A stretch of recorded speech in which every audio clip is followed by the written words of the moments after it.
हम लोग अभी मधुबनी लोकसभा क्षेत्र के मधुबनी के बगल में सप्ता गांव में हैं और हमारे जो आप स्क्रीन पर देख रहे हैं ये पहचान के मोहताज नहीं है।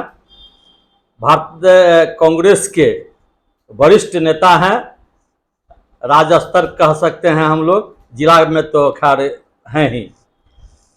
कृष्णकांत बाबू, हम लोग अभी आने वाला जो समय है 3 दिन यानी कल और परसों, उसमें महागठबंधन का जो नेता है वह भी बैठक कर रहा है भारतीय जनता पार्टी को परास्त करने में, और भारतीय जनता पार्टी भी बैठक कर रही है महागठबंधन की शक्ति को तोड़ने के लिए। क्या लगता है आपको, कौन मजबूत होगा इसमें? दोनों की बैठक चलेगी कल और परसों। महागठबंधन की जो बैठक चल रही है जी, उसमें नेतृत्व के रूप में राहुल जी, कांग्रेस पार्टी के जनप्रिय लोकप्रिय नेता, निश्चित रूप से सारे विपक्षों को साथ लेके नेतृत्व करेंगे और विपक्ष का जो गठबंधन बन रहा है वो गठबंधन पूरे देश में एनडीए पर भारी पड़ेगा, क्योंकि जनता इनकी कारगुजारी और इनके क्रियाकलापों को समझ चुकी है। इनके झूठे वादे और वादा खिलाफी को सारे युवा, किसान, महिला, सारे लोग समझ चुके हैं। महंगाई इस देश में जो है सो आम आदमी के थाली से निवाला छीन रही है, और ये लोग मुद्दे की कोई बात नहीं करते हैं, जनहित की कोई बात नहीं करते हैं। ये लोग सिर्फ हिंदू मुसलमान। एक चीज है, हमारे आपसे पूछा है कि मजबूत कौन होगा। आपने कहा कि राहुल गांधी को लोग नेतृत्व मानेंगे, लेकिन अभी जो हम लोग सुन रहे हैं कि नीतीश कुमार को संयोजक बनाने की योजना चल रही है। दूसरी तरफ लालू यादव कह रहे हैं कि प्रधानमंत्री का आदमी, प्रधानमंत्री वही होगा जो विवाहित हो, विवाह जो करेगा, जो विवाहित है वही प्रधानमंत्री होगा। दो मामला उछलता है इसमें।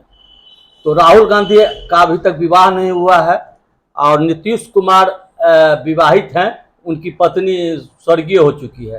तो आखिर संयोजक कौन बनेगा और नेतृत्व कौन करेगा?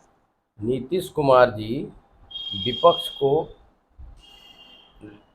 मिला के, ये सारे विपक्ष एक जगह बैठे, संयोजक निश्चित रूप से विपक्ष उनको मान रही है, उसमें कांग्रेस पार्टी की भी सहभागिता है। लालू जी ने पिछले जो है सो यहाँ पटना में मीटिंग थी उसमें कहा था जो आप जो है सो शादी करें, हम लोग सारे बाराती हैं। तो उनका उद्देश्य उस समय कुछ और था, अभी हो सकता है ये बयान मुझे जानकारी नहीं है उन्होंने कब दी, लेकिन वैसे राहुल जी बोल चुके हैं जो मैंने अपनी पार्टी के साथ शादी कर ली है, और बाकी जो शादी का मामला है वो अभी जो है सो 2024 का चुनाव आना बाकी है। हो सकता है शादी वादी में कोई बहुत टाइम लगता नहीं है। अगर यही इच्छा होगी सारे लोगों की तो राहुल जी शादी भी कर लेंगे। बिहार में कांग्रेस मजबूत दिखाई दे रहा है आपको? बहुत मजबूत है। कितना सीट ले सकता है अपने बलबूते? कांग्रेस 2009 में भी जो है सो लोकसभा चुनाव लड़ चुकी है यहाँ जी, और गठबंधन में भी चुनाव लड़े हैं कांग्रेस पार्टी ने।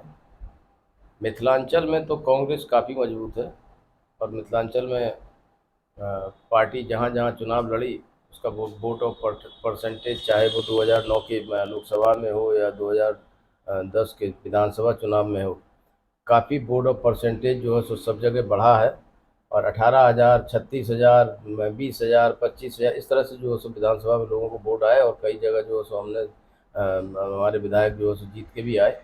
लेकिन गठबंधन के नाम पे जो है सो कहीं कहीं होता क्या है, जो उपयुक्त कैंडिडेट और निर्णायक जो है सो सीट ना मिलने के कारण कांग्रेस जो है सो हरास हुई है। वैसे कांग्रेस का संगठन जो है सो पूरे बिहार में मजबूत है। हमको मधुबनी, दरभंगा और झंझारपुर 3 सीट दिखाई देता है लोकसभा का। इसमें कांग्रेस को एक भी सीट मिल सकता है कि नहीं? मिलनी चाहिए। मिथिलांचल का एरिया बहुत बड़ा है वैसे, लेकिन मधुबनी में परंपरागत रूप से कांग्रेस जो है सो नेतृत्व करती रही है लोकसभा का, और पूर्व में भी जो है सो जब जब कांग्रेस यहाँ से चुनाव लड़ी तो उसके सांसद जो है सो जीत के आए हैं। और इस पे जो है सो गठबंधन के साथियों को विचार करना चाहिए। कांग्रेस पार्टी जो है सो अग्रसर है, मधुबनी में जो है सो हो सकता है कांग्रेस जो है सो चुनाव लड़े। हुकुमदेव बाबू 4 बार जीते मधुबनी से, 5वां बार जीता है उनका पुत्र अशोक यादव। अशोक यादव को सशक्त यानी हराने के लिए कांग्रेस में ऐसा कोई उम्मीदवार है जो इसको परास्त कर सके, अगर उम्मीदवारी करे तो? निश्चित रूप से उम्मीदवार है। कांग्रेस अगर कैंडिडेट हमको बनाती है तो हम भी एक उम्मीदवार है। वैसे कांग्रेस हो या यहाँ से मधुबनी सीट की बात जहाँ तक की जाए, यहाँ पे जो है सो ब्राह्मणों का बोलबाला रहा है, और चाहे वो कम्युनिस्ट पार्टी से हो या कांग्रेस पार्टी में हो या अन्य, ब्राह्मण को जब जब यहाँ से जो है प्रतिनिधित्व मिला है अपार बहुमत से ब्राह्मणों ने उसको मदद की है। तो ब्राह्मण के नाम पर 3 नाम अभी आ रहा है। पता चला है कि संजय झा जो अभी प्रदेश में मंत्री हैं और उनको दरभंगा सीट से वंचित होते जा रहे हैं, लग रहा है उनको कि हम दरभंगा सीट से वंचित हो जाएंगे, और झंझारपुर सीट जो है सो महागठबंधन के राजद खेमे में जा रहा है। तो लगता है कि संजय झा मधुबनी के लिए प्रयास कर रहे हैं। तो क्या मधुबनी में वो सफल हो सकते हैं जदयू की तरफ से? वो तो गठबंधन का मामला है। अगर गठबंधन में वो फिट होते हैं, और वो हमारे नेतृत्व का मामला है, वो तो आला कमान और जो प्रदेश के नेतृत्व। आपने कहा कि ब्राह्मण सीट अगर होता है तो ठीक है, गठबंधन में अगर जो सीट मिलेगा तो उसमें जो देखा जाएगा। अगर गठबंधन में जो सीट जाती है उनके खेमे में तो वो अच्छे रहेंगे। ऐसा भी हो सकता है कि यादव को हराने के लिए यादव अगर सशक्त पार्टी यादव अगर आता है तो वो परास्त कर सकता है कि नहीं? वो गठबंधन का मामला है, उसमें सीट किसके शेयर में जाता है, किसके पाले में जो गेंद जाएगी, उस समय में देखा जाएगा। अंत में एक बात, महागठबंधन ने भारतीय जनता पार्टी के लोग पर पिछले दिन लाठी चलवाया है विधानसभा मार्च के दरमियान, वह कितना उचित है लोकतंत्र में?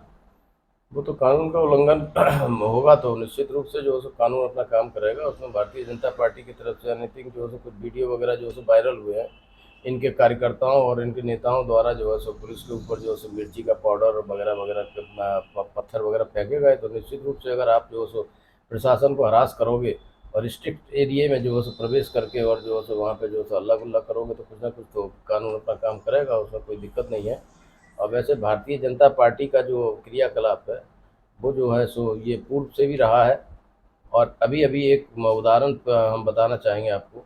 जो उत्तर प्रदेश में कल उन्होंने मुख्तार अंसारी, जो कल तक बहुत बड़ा आतंकी और जो है सो आतंकवादी था, भ्रष्टाचारी था वगैरह वगैरह, जो है सो उसके बेटे को अब्बास अंसारी को राजभर के साथ माननीय गृह मंत्री ने अपने जो है सो पार्टी के गठबंधन में लिया, और वो जो है सो हो सकता है कि मंत्री भी बना दिया जाए।